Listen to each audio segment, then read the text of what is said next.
Hey everybody. Well, today's the day after election and it wasn't what anybody was expecting.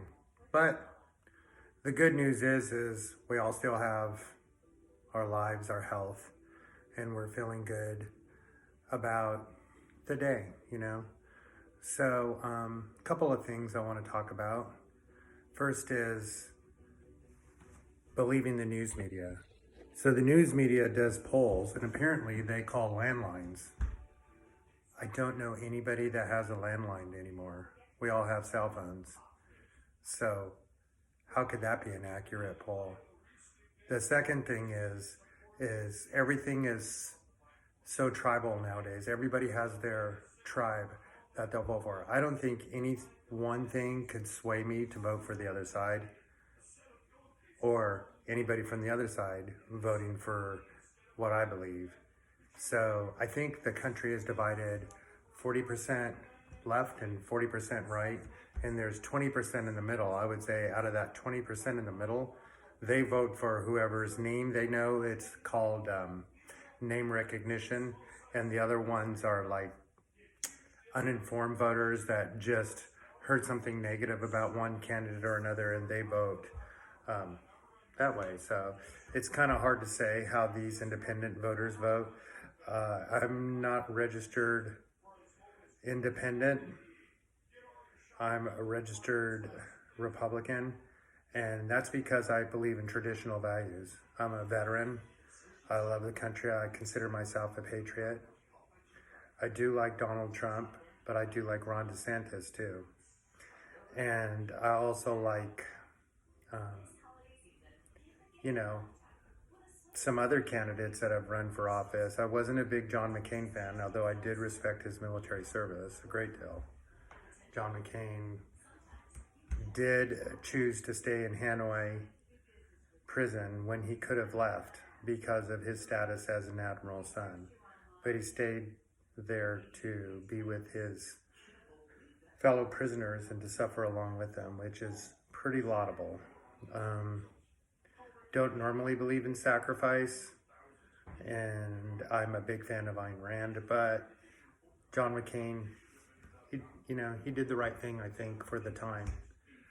Was a campaign worker for Bob Dole. I worked on the campaign, nothing major, just a worker. Also worked at King County Republicans back then. King County is the county that Seattle is in here in Washington State. Used to be named after somebody else named King, but the King County Council switched it over to vote for Martin Luther King, who had really good values and believed that we were all equal in God's eyes. Although we're not all born equal, because some of us are taller and some of us are shorter and some of us are smarter and some of us are not so smart. But anyway, the good news is we're lucky to be Americans. And for the listeners in other countries, some of you have a lot more education than we do. But there's something about the American spirit that really, really stands out. It's our entrepreneurship. It's our ability to see opportunity and take it. And some of your governments have policies that don't allow that. So I respect your education, but until you elect or have constitutions and a Bill of Rights like we do in the United States, truly the freedom of speech is really important, and the Second Amendment is really important. It protects all your other rights. So I also believe in the Fourth Amendment and the Fifth Amendment. The Fourth Amendment is the right to your privacy. That means if a police officer pulls up on you and asks you for your ID, he has to give you reasonable, articulatable suspicion of a crime being committed or having been committed. If he can't do that, you don't have to show your ID in this country. The First Amendment is the freedom of the press, freedom of religion, and freedom of speech. And the freedom of the press is something you're born with. So each one of us that wants to be a reporter can be a reporter. There are no credentials handed out for news reporters.